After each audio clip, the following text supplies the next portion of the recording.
السلام علیکم ورحمۃ اللہ وبرکاتہ۔ دوستو، امید ہے آپ تمام حضرات خیر و عافیت سے ہوں گے۔ اللہ تعالیٰ سب کو اپنی عافیت میں رکھے۔ دوستو، الحمدللہ رمضان کا مبارک اور مقدس مہینہ چل رہا ہے۔ اس مہینے کے اندر اللہ نے ہمیں بہت ساری عبادتیں دی، جیسے روزہ ہے، تراویح ہے، اور اسی طریقے سے اس مہینے کے اندر پوری امت مسلمہ خوشی کے ساتھ صدقات اور خیرات بھی نکالتی ہے، زکوٰۃ بھی دیتی ہے، اور قرآن کریم کی تلاوت کا بھی اہتمام کرتی ہے، تسبیحات کا، دعاؤں کا بھی بڑے شوق سے اہتمام کرتی ہے۔ اسی طریقے سے اللہ نے ہمیں ایک اور اہم عبادت دی ہے۔ نبی صلی اللہ علیہ وسلم کا رمضان کے آخری عشرے میں ہمیشہ یہ معمول رہتا تھا کہ آپ صلی اللہ علیہ وسلم اس مہینے کے آخری عشرے میں اعتکاف فرمایا کرتے تھے۔ سب سے پہلے ہم بات کریں گے کہ اعتکاف کی فضیلت کیا ہے، اور پھر اس کے آپ حضرات کے سامنے چند مسائل رکھے جائیں گے، اس کی نیت بتائی جائے گی، اور یہ بھی بتایا جائے گا کہ عورتیں گھروں کے اندر اعتکاف کیسے کریں۔ دیکھیں، نبی صلی اللہ علیہ وسلم کی حدیث ہے، جو آدمی یا جو بھی عورت ایک دن کا بھی اعتکاف اللہ کو راضی کرنے کے لیے کر لے تو اللہ تبارک و تعالی اس کے اور جہنم کے درمیان 3 خندقیں حائل فرما دیتے ہیں، جو دنیا جہاں کی لمبائی اور چوڑائی کے مسافت کے برابر ہے۔ یعنی اگر کوئی انسان ایک دن کا بھی اللہ کو راضی کرنے کے لیے اعتکاف کر لیتا ہے تو اللہ تبارک و تعالی اسے جہنم سے اتنی دور کر دیتے ہیں جتنی دوری 3 خندقوں کی ہوتی ہے۔ تو یہ تو اس کی فضیلت ہوئی۔ آپ اندازہ کریں کہ 10 دن کے اعتکاف پر، وہ بھی رمضان کے اندر، اللہ تعالیٰ ایسے شخص کو، ایسی عورت کو کیا کچھ دیتے ہوں گے جو اللہ کو راضی کرنے کے لیے 10 دن کا وقت فارغ کر کے اللہ کے گھر میں آ کر بیٹھ جائے۔ اور اب آتے ہیں، یہ تو اس کی فضیلت ہوئی، اب آتے ہیں اس کی نیت کیسے کرنی ہے۔ یاد رہے، اعتکاف سنت مؤکدہ علی الکفایہ ہے، یعنی اس کی نیت یہ کرے کہ میں ایک ایسی سنت ادا کرنے جا رہا ہوں یا سنت ادا کرنے جا رہی ہوں جو اگر میں نے ادا کر لی تو وہ پوری بستی والوں کی طرف سے ادا ہو جائے گی، اور اگر میں نے بھی یا کسی نے بھی ادا نہیں کی تو پوری بستی والے اس سنت کو چھوڑنے کی وجہ سے گنہگار ہوں گے، اللہ کے یہاں پکڑ ہو سکتی ہے۔ تو نیت بس سنت کی کرنی ہے۔ اب آتے ہیں اس کے چند مسائل کی طرف۔ مرد حضرات تو چونکہ مساجد کے اندر ہی بیٹھتے ہیں، اگر کوئی آدمی، کوئی معتکف یعنی اعتکاف کرنے والا جو مسجد میں اعتکاف کی نیت کر کے بیٹھ گیا، سب سے پہلے تو یہ بات یاد رکھے کہ جہاں آپ جس مسجد کے اندر اعتکاف کرنے جا رہے ہیں اس مسجد کے امام صاحب سے ملے، عالم صاحب سے ملے، اور وہاں کے مسائل معلوم کرے۔ مسائل کیا ہے کہ مسجد کی باؤنڈری کہاں تک ہے، کیونکہ اس جو مسجد کی حد ہوتی ہے، معتکف یعنی اعتکاف کرنے والا بغیر کسی ضرورت کے اس سے باہر نہیں نکل سکتا۔ وہ جو مسجد کی حد ہوتی ہے وہ آپ اپنے جہاں آپ اعتکاف کریں گے عالم سے، مولانا سے یا امام صاحب سے معلوم کریں۔ 3 شکلیں ایسی ہوتی ہے جن میں معتکف یعنی اعتکاف کرنے والا مسجد سے باہر جا سکتا ہے۔ نمبر 1، قضائے حاجت کے لیے۔ آدمی کو ٹوائلٹ، استنجا وغیرہ کی اگر حاجت ہو جائے تو آدمی اعتکاف کی حالت میں مسجد سے باہر جا سکتا ہے۔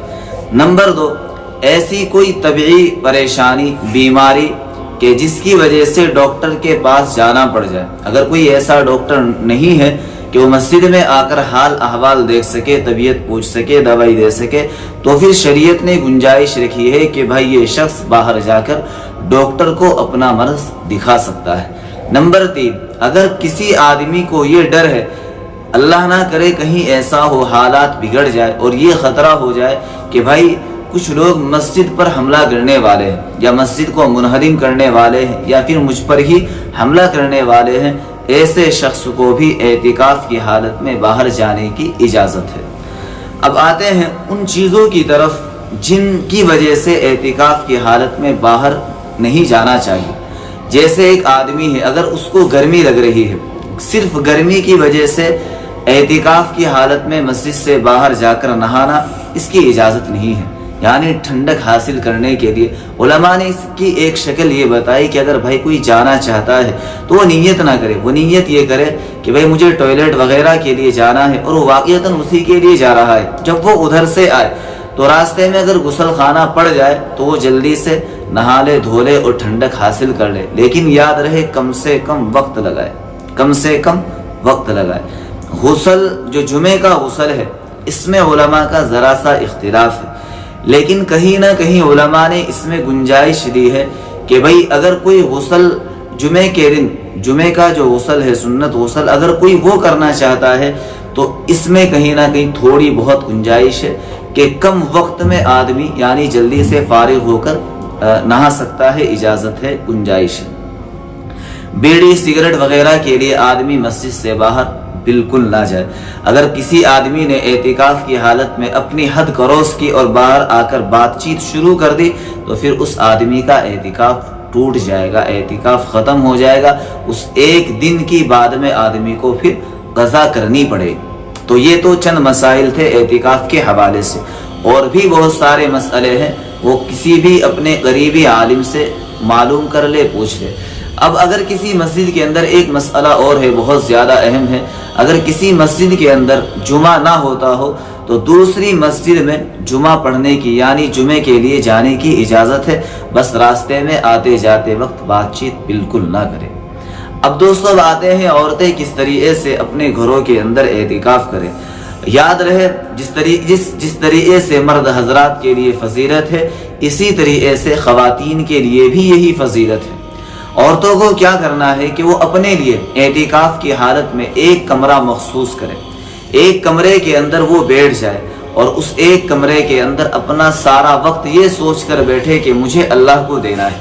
اس کمرے میں اتنی اجازت ہے کہ وہ اپنے گھر والوں سے بات چیت کر سکتی ہے، اچھی مندی ضرورتوں کو بھی پوچھ سکتی ہے، کوئی سبزی وغیرہ کاٹنی پڑ جائے تو وہ بھی کاٹ سکتی ہے۔ ایسا نہیں کہ بالکل خاموش ہو جائے، کسی سے بات نہیں کرنی، ایسا بالکل نہیں ہے، بات کرنے کی اجازت ہے، لیکن خامخواہ کی فضولیات سے، لغویات سے اپنے آپ کو بچا کے رکھے، کیونکہ وہ بیٹھی ہی اس غرض سے ہے کہ مجھے اپنا تعلق اللہ سے جوڑنا ہے۔ تو دنیا والوں سے کم از کم، جہاں تک ہو سکے کم سے کم باتیں کرے۔ اسی طریقے سے عورت اپنے شوہر سے حالت اعتکاف میں ملاقات نہیں کر سکتی، یعنی زوجیت کے جو حقوق ہے، میاں بیوی کے جو آپسی حقوق ہیں، وہ اعتکاف کی حالت میں عورت ادا نہیں کر سکتی۔ اگر کرے گی تو پھر اس کا اعتکاف ٹوٹ جائے گا۔ بات کر سکتی ہے، اچھی بری ساری چیزیں پوچھ سکتی ہے، لیکن وہ اس طریقے سے حق زوجیت بہرحال ادا نہیں کر سکتی۔ عورت باہر بھی جا سکتی ہے، وہ جو ایک کمرہ اس کے لیے رہے گا اس کمرے کے اندر وہ چل پھر سکتی ہے۔ اگر اس کمرے سے باہر جائے تو پھر کسی سے بات چیت نہ کرے، ٹوائلٹ وغیرہ کے لیے جائے تو بات چیت کیے بغیر اپنی جگہ پر آ کر بیٹھ جائے۔ عورت بھی اسی طریقے سے نیت کرے گی جس طریقے سے مرد حضرات نیت کرتے ہیں، یعنی سنت کی نیت کرے گی، اور عورت پر بھی وہ تمام پابندیاں ہیں جو مرد حضرات پر پابندیاں ہیں۔ تو بس عورت یہ سمجھ لے کہ وہ جو ایک کمرہ ہے وہی اس کے لیے ایک کہیے کہ ایک مسجد ہے، اور جو مسجد کے اوپر احکامات ہیں وہی اس وقت اس کمرے کے اوپر بھی احکامات ہوں گے اعتکاف کی حالت میں۔ تو یہ چند باتیں تھی، اگر آپ ان میں سے کوئی بات آپ کو سمجھ نہ آئی ہو یا اگر کوئی بات آپ پوچھنا چاہتے ہو تو آپ ہم سے نیچے کمنٹ کر کے پوچھ سکتے ہیں۔ اللہ سے دعا کرے اللہ تعالی ہم سب کو بات سمجھنے کی اور اس پر عمل کرنے کی توفیق عطا فرمائے۔ آپ حضرات سے درخواست ہے اس ویڈیو کو اپنی تمام بہنوں تک، بھائیوں تک ضرور پہنچائیں۔ السلام علیکم ورحمۃ اللہ وبرکاتہ۔